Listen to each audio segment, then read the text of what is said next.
Right. America B2 spirit బాంబర్లతో Iran పై విరుచుకుపడుతోంది.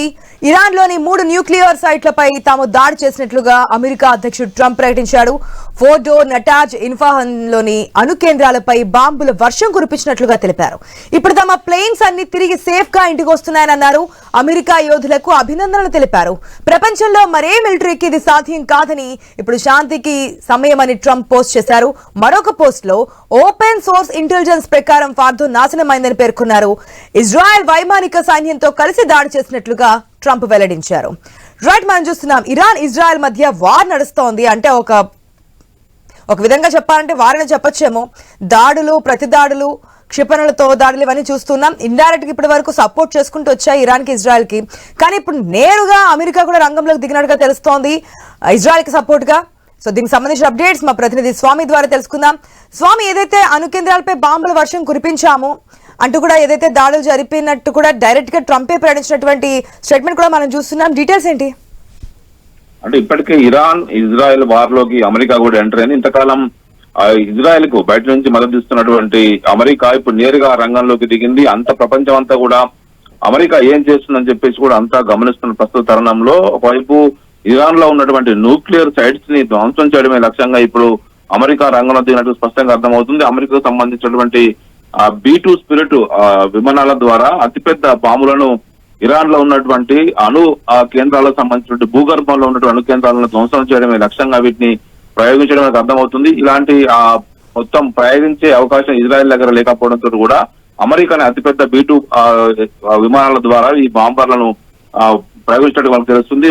భూగర్భంలో దాదాపుగా కొన్ని మీటర్ల లోతులో ఉండేటువంటి 100 మీటర్ల లోతులో ఉండేటువంటి భూగర్భంలో ఉన్నటువంటి అణు కేంద్రాలను నాశనం చేయాలంటే ఇలాంటి అతిపెద్ద బాంబులనే ప్రయోగించాల్సి ఉంటుంది. ఇలాంటి సామర్థ్యం ఇజ్రాయెల్ వద్ద లేదు, కేవలం అమెరికా వద్దనే ఉంది. అమెరికాకు సంబంధించినటువంటి B2 స్పిరిట్ విమానాల ద్వారా ఈ పెద్ద బాంబులను న్యూక్లియర్ సైట్స్ పైన ప్రయోగించినట్టుగా కూడా అమెరికా అధ్యక్షుడు డొనాల్డ్ ట్రంప్ ప్రకటించాడు. గత కొద్ది రోజులుగా ఒకవైపు మొత్తం ఆ ప్రాంతంలో ఉన్నటువంటి అమెరికా సైనిక స్థావరాల నుంచి మొత్తం పరిస్థితిని గమనిస్తున్నటువంటి అమెరికా సంబంధించినటువంటి ఆ సైన్యం అంతా కూడా ఇప్పుడు ఆ అధ్యక్షుడు ఆ దేశంలో ఉన్న సుప్రీం కమాండర్ అధ్యక్షుని ఆదేశాల మేరకు ఇప్పుడు ఆ దేశంలో ఉన్నటువంటి ఇరాన్ లో ఉన్నటువంటి పోర్టో, నటార్జ్, అదేవిధంగా ఇన్ఫాస్ ఈ 3 అణు కేంద్రాల పైన కూడా ఈ బాంబులను ప్రయోగించినట్టు తెలుస్తుంది. ప్రయోగించిన అనంతరం ఇజ్రాయెల్ వైమానిక దళంతో కలిసి చేసినటువంటి ఆపరేషన్ లో సక్సెస్ఫుల్ గా మా విమానాలు బయటికి వస్తున్నాయని చెప్పేసి కూడా ట్రంప్ తన ట్రూత్ ద్వారా వైపు పోస్ట్ చేయడం జరిగింది. ఇంతవరకు ప్రపంచవ్యాప్తంగా ఇరాన్ కు మద్దతుగా అమెరికా రంగంలోకి దిగుతుందా, బయట నుంచి మద్దతు ఇస్తుందా అని చెప్పేసి అంతా అనుకుంటున్న తరుణంలో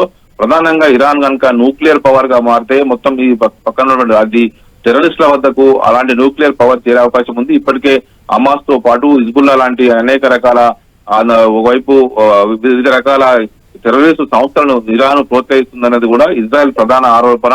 తమకు థ్రెట్ గా భావించే ఇరాన్ పైనటువంటి దాడిని ఇజ్రాయెల్ మొదలుపెట్టింది.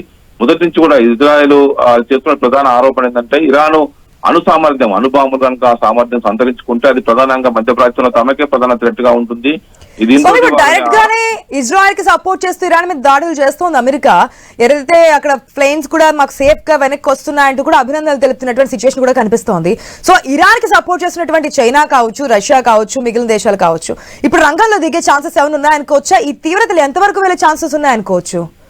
అంటే ఇప్పటికైతే కూడా వాళ్ళు ప్రధాన టార్గెట్ ఏంటంటే ఇజ్రాయెల్ చేస్తున్న ప్రధాన టార్గెట్ ఇరాన్ లో ఉన్నటువంటి న్యూక్లియర్ ప్లాంట్స్ ఏదైతే ఉన్నాయో వాటిని పూర్తిగా ధ్వంసం చేసిన తర్వాతనే మా యుద్ధం మొత్తం ఆ దేశ సుప్రీం కమాండర్ అయాతుల్లా ఖొమైనీని అంతమొందిస్తామని చెప్పేసి ఇజ్రాయెల్ ప్రధాని బెంజమిన్ నెతన్యాహు పదే ప్రకటిస్తూ ఉన్నారు. ఒకవైపు బయట నుంచి మద్దతు ఇస్తున్నటువంటి అమెరికా ఇప్పుడు పూర్తిగా వాళ్ళ ప్రధాన లక్ష్యం న్యూక్లియర్ సైట్స్ ని ధ్వంసం చేస్తే తమ టార్గెట్ పూర్తవుతుందని భావిస్తున్నారు. ఇప్పుడు ఒకవైపు ఇరాన్ కు బయట నుంచి మద్దతు ఇస్తున్నటువంటి ఒకవైపు రష్యా అధ్యక్షుడు వ్లాదిమిర్ పుతిన్ కావచ్చు, చైనా అధ్యక్షుడు ఒకవైపు జిన్పింగ్ కావచ్చు, వీళ్ళందరూ కూడా బయట నుంచి మద్దతు ఇస్తున్నారు.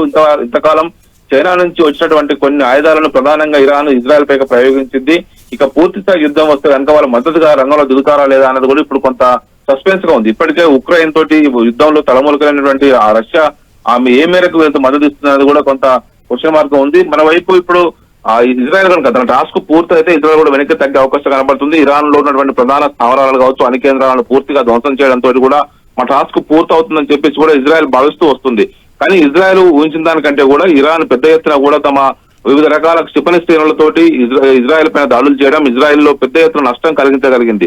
ఇంతవరకు ఇజ్రాయెల్ ని ఎవరు ఛేదించలేరు. కానీ ఇలాంటి పరిస్థితుల్లో ఇజ్రాయెల్ లో ఉన్నటువంటి ఐరన్ డోమ్ ని పూర్తిగా ఇరాన్ ఛేదించి పెద్ద సంఖ్యలో మిసైల్స్ ప్రయోగించింది. ఇజ్రాయెల్ లో అనేక రకాల పట్టణాల్లో ఉన్న వివిధ రకాల స్థావరాలు కావచ్చు, ఇవి కూడా దెబ్బతిన్నాయి. అంతే స్థాయిలో ఇరాన్ కూడా ఇజ్రాయెల్ నష్టం కలిగించింది. ఇలాంటి పరిస్థితుల్లో ఒకవైపు పెద్ద పెద్ద కొండల కింద భూగర్భంలో ఉన్నటువంటి అణుస్థావరాలను ధ్వంసం చేయాలంటే ఇజ్రాయెల్ వద్ద అతిపెద్ద బాంబులను ప్రయోగించేటువంటి విమానాలు లేవు. అలాంటి సామర్థ్యం కేవలం అమెరికా వద్దన ఉంది. ఇలా చేయగలిగే ప్రపంచంలో ఏ మిలిటరీ లేదనేది కూడా ఒకవైపు డొనాల్డ్ ట్రంప్ ప్రకటించింది కూడా అదే. ఇలాంటి సామర్థ్యం ప్రపంచంలో ఏ దేశం వద్ద లేదు, మా మిలిటరీకి సాధ్యమైంది, మా వద్ద అలాంటి అతిపెద్ద బాంబులను ప్రయోగించేటువంటి సామర్థ్యం ఉంది.